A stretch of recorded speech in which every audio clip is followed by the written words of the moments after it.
Good day to all of us. I'm Donna Jessica Kalubayan Tacliad and I take a Bachelor of Elementary Education.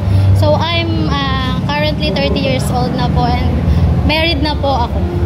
So gusto ko lang pong ipagmalaki din na it is my second time na mag-take ng college.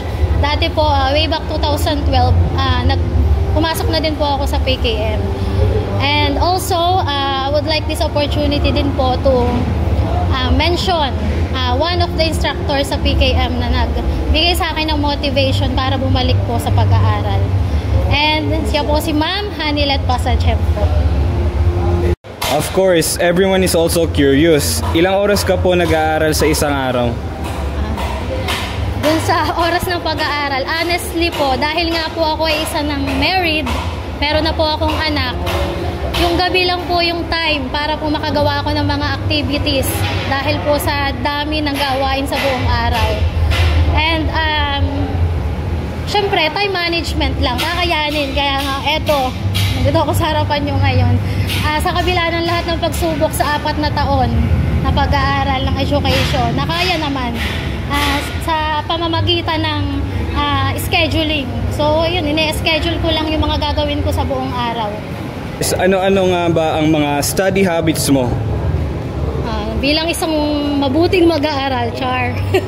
Bilang isang mag-aaral, so hindi kasi nawala sa akin yung mahilig po ako mag-notes. So, every time na papasok ako ng classroom, dala-dala ko si notebook, tsaka ballpen. And pag wala naman, hindi cellphone, notes lang po ako ng notes. So, malaking tulong po yung notes sa pagre-review.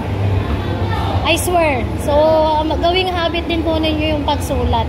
Sa pamamagitan na re-recall ninyo yung mga ideas na or mga information na dapat ninyong ma-review. So, by the time na magkakaroon ng mga quiz and recitation, edi meron po kayong isasagot. Anong mensahe mo sa mga mag-aaral ng PKM at ng buong Mauban?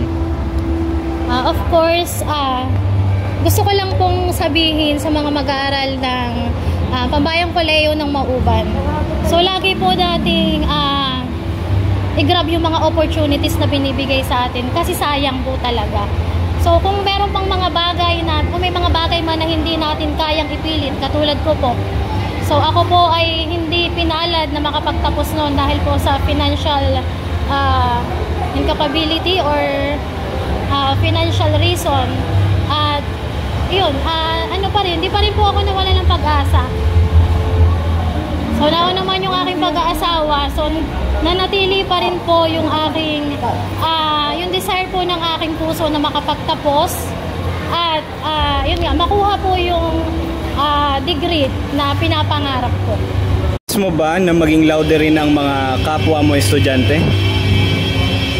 So, ako personally, hindi naman kailangan na maging laude ka. Siyempre, tayo kasi may iba-iba tayong mga skills, may iba-iba tayong mga abilities. So, maaaring sa ibang bagay mag-excel ka, hindi lang sa pagiging laude. So, ang mahalaga kasi, always be yourself. Pero hindi yung sarili mo lang, kung ano lang yung meron ka ngayon.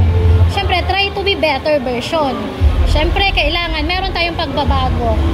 And so, by that, isa ng malaking accomplishment sa sarili natin na nagagawa natin yung mga bagay na hindi natin kayang gawin dati.